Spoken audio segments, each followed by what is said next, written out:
Bonjour, bienvenue dans ma bibliothèque. Nous sommes à Montréal le 1er mars 2013. Mon nom est Bruno Lalonde. Alors aujourd'hui, je vous lis un passage, Le don des morts, sur la littérature de Daniel Salnave. Daniel Salnave, qui a été reçu à l'Académie française en 2012, 7e femme à y être entrée. Elle a un fauteuil maintenant à l'Académie. Mais avant, je voudrais vous reparler de la soirée que nous avons eue hier. Une soirée qui a quand même eu chez moi de profonds retentissements. J'ai repensé, entre autres, à l'intervention de Michel. Il y a beaucoup de Michel dans notre groupe. On pourrait s'appeler quasiment le groupe Les Michel. Hein? Beaucoup de Michel. Je ne sais pas ce que ça veut dire. Sans doute, ça veut dire quelque chose, mais c'est rempli de Michel. Il y en a un maintenant qui ne s'appelle plus Michel. Hein? Il s'appelle Amib Ier. Alors, Amib Ier, qui nous a fait bien plaisir, qu'il a bien, je dirais, co-animé cette soirée. Mais ce n'est pas de ce Michel-là dont il est question. Cet autre Michel, qui nous a lu un de ses poèmes, inspiré des événements du printemps québécois. Et c'est un poème où sa libido éclate. C'est un poème où il est question d'une femme que l'on étreint, d'une femme que l'on déshabille, d'une femme qu'on embrasse partout, pour ne pas en dire davantage, d'une femme qu'on étreint, d'une femme qu'on aime follement, que l'on désire follement. Et je lui ai posé la question à Michel, à la suite de la lecture de ce poème. Est-ce que les manifestations ont réveillé chez toi ta libido? Est-ce que ces manifestations-là, nocturnes, ont réveillé en toi les puissances de vie assoupies? Il ne m'a pas répondu, il ne nous a pas répondu. À voir son air goguenard, on peut supposer que oui. Mais je pense que nous étions plusieurs, justement, à ressentir cette excitation sexuelle, à déambuler dans les rues, à lâcher des slogans, à chanter dans certains cas, à jouer de la musique dans d'autres cas. Il y avait quelque chose de sexuellement palpable dans l'air, sans compter l'élément sombre, obscur, qui tous les soirs nous accompagnait dans notre parade, voyez, parade amoureuse. Et beaucoup de gens m'ont interrogé tout au long du printemps et tout au long de cet été de manifestation, me demandant qu'est-ce qui me motivait, entre autres choses. Et à tous, je répondais le plaisir. J'ai tellement eu de plaisir à manifester. Un vrai plaisir, un plaisir physique, un plaisir des sens, un plaisir de l'esprit également. Parce que certains soirs, nous avions de véritables festins intellectuels avec quelques-uns des manifestants qui avaient des choses à dire. Alors le plaisir de manifester. Et Michel toujours, l'auteur de ce poème lubrique, nous disait combien il aimait manifester. Qu'il avait attendu ça toute sa vie. Qu'il avait attendu 30 ans, cette chose. Michel a le même âge que moi. Et je puis dire avec lui que c'est vrai que nous avons attendu 30 ans. Et vous savez, quand quelque chose vous manque vraiment, il est possible que vous n'ayez même pas conscience de ce manque. Comme un membre amputé, un membre invisible, depuis si longtemps, mais dont nous ressentons parfois la mystérieuse présence. Eh bien, nous ne savions pas que nous étions en manque de lien, en manque de sens, en manque de paroles.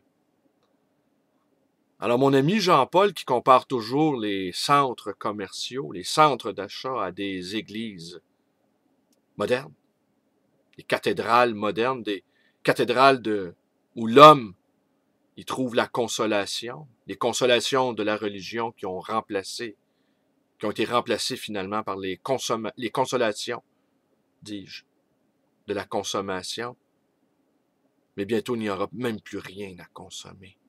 Et c'est là qu'on va nous donner, jour après jour, des petites pilules pour accepter le désêtre. Et peut-être nous les refuserons et nous préférerons l'émeute, la déflagration, peut-être même la mort plutôt que cette vie larvaire indigne que nous vivons depuis si longtemps et qui nous fait si mal. Alors on reviendra sur cette question du plaisir, le plaisir de manifester. Je sais quand mes amis m'interrogeaient sur la question et je leur répondais que c'était le plaisir qui était l'élément premier de mes manifestations. Je me manifestais.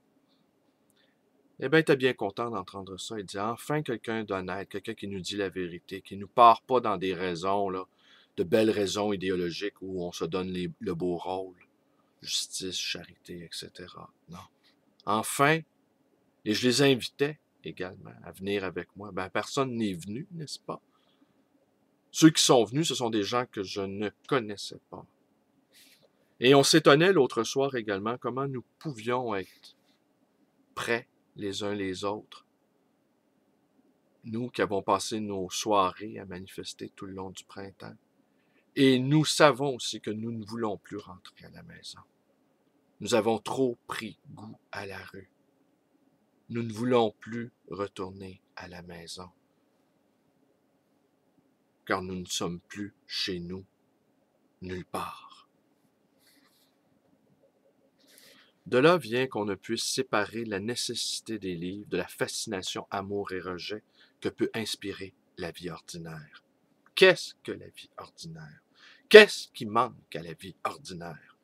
L'argent, les honneurs, la belle vie? Ou encore la culture, les voyages? Non, ce n'est pas l'argent. Il y a des gens riches qui mènent une vie ordinaire. Non, ce n'est pas la culture. Il y a des gens cultivés qui mènent une vie ordinaire. C'est la pensée.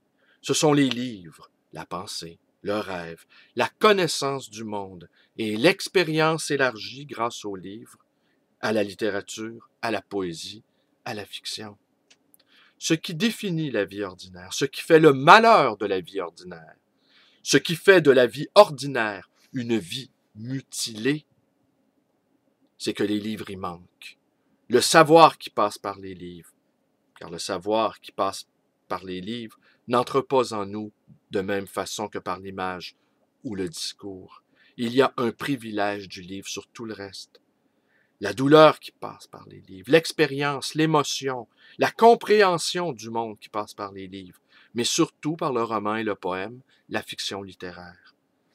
À cette douleur, il me fallait donner un nom, et pour cela avoir résolu partiellement l'énigme. Mais ce n'est pas en écrivant des livres que j'ai pu trouver l'issue, la brèche, la voie, le chemin. Car ce chemin n'est pas d'écrire des livres, il est d'en lire.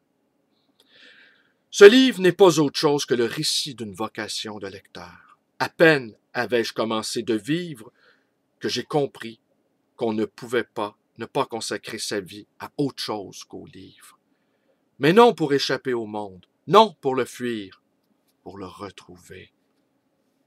Encore une fois, faisons retentir le thème de la douleur de la vie sans les livres. Redisons-le encore, ce qui sépare les hommes le plus gravement, le plus radicalement, ce n'est pas l'argent, les places, la réussite, l'accomplissement social. Ce n'est même pas la culture, c'est la lecture. La présence ou l'absence des livres dans la vie quotidienne. Cette différence est plus profonde et plus grave. Elle aggrave toutes les autres. Les livres ne remplacent rien. Ils ne sont le substitut de rien. Ni des honneurs, ni de l'argent, ni des places, ni de la culture, ni des accomplissements personnels, des satisfactions ou des honneurs privés. Rien, mais rien ne remplace les livres. Rien ne peut se substituer à eux. Sans les livres, toutes les vies sont des vies ordinaires, même comblées d'argent, d'honneur, de place, d'accomplissement, de satisfaction et de bonheur privé. Aux honneurs, aux places, à l'argent, aux satisfactions privées, les livres ajoutent ceci. Il inclut cette vie que nous menons, basse ou élevée, riche ou pauvre, dans la grande histoire, dans la grande trame du monde. Le livre est ce qui me fait communiquer avec les autres, avec les œuvres, pensées et expressions des vivants et des grands morts, avec les humanités, avec le monde. Le livre est l'autre nom du procès d'humanisation de l'homme. Il dit qu'on ne naît pas homme, qu'on le devient. Ce sont les livres qui font de ma vie la participation à cet élan mystérieux et confus qui nous associe tous, sans interruption, depuis qu'à l'origine, avec le don des langues, est né le goût pour raconter. Et bien voilà, c'est ce que nous faisons dans nos petites soirées. Nous nous racontons et nous nous explorons, si je peux dire, les uns les autres, les raisons profondes, avouées, inavouables, qui ont fait de nous des amis militants qui ne voulons plus nous taire et qui voulons inscrire des paroles dans le grand livre de la vie. Je vous remercie d'être avec moi. Mes vidéos vous plaisent. Vous connaissez la suite. Ma page Facebook, vous connaissez la suite. Le nom de ma librairie d'occasion et d'ancien, le livre voyageur dans le quartier Côte-des-Neiges à Montréal.